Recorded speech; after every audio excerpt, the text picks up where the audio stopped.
E o doutor,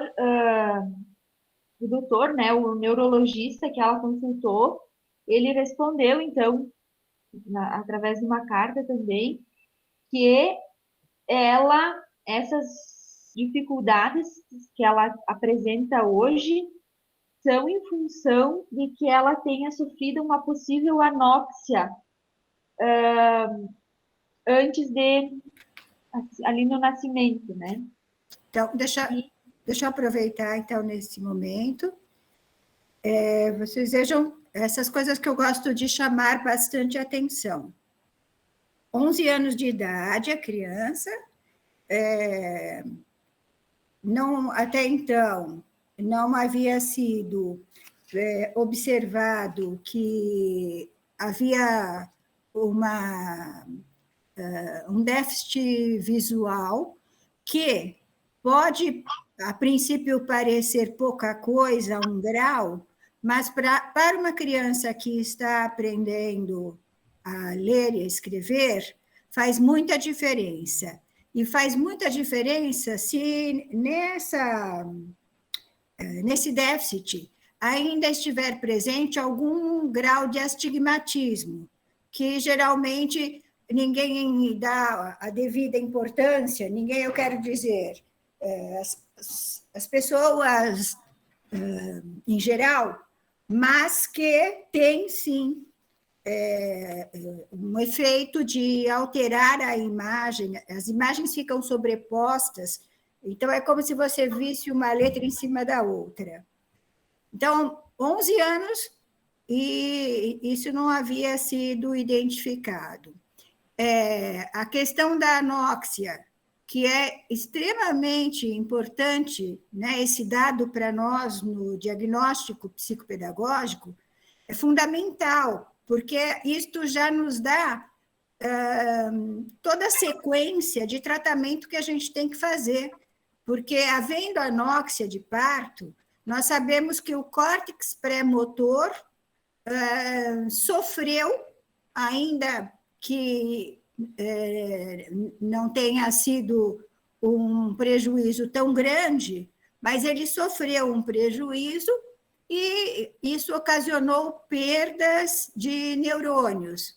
Então, o córtex pré-motor torna os movimentos, quer dizer, ele vai ter uma performance dos movimentos muito mais difícil, muito mais prejudicada desde o início, quer dizer, levantar a mãozinha para pôr na boca, se mexer enquanto bebezinho, requer muito mais esforço do que para um bebê que não teve um problema dessa natureza, tá?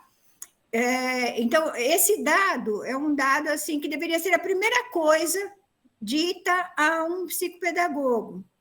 Porém, se vocês percebam, se ela não tivesse perguntado, ficaria sem essa informação. Porque não aparece escrito nos laudos dos exames que ela havia tido uma anóxia de parto. A anóxia de parto explica tudo. Quer dizer, veja bem a sequência. Uma criança que tem uma anóxia de parto, ela nasce com prejuízo nos movimentos. Ou seja, os movimentos dela todos são mais lentos e o domínio que ela tem sobre a musculatura é um domínio que exige mais dela. Então, levantar o bracinho, fechar a mãozinha, é um peso, requer um esforço grande.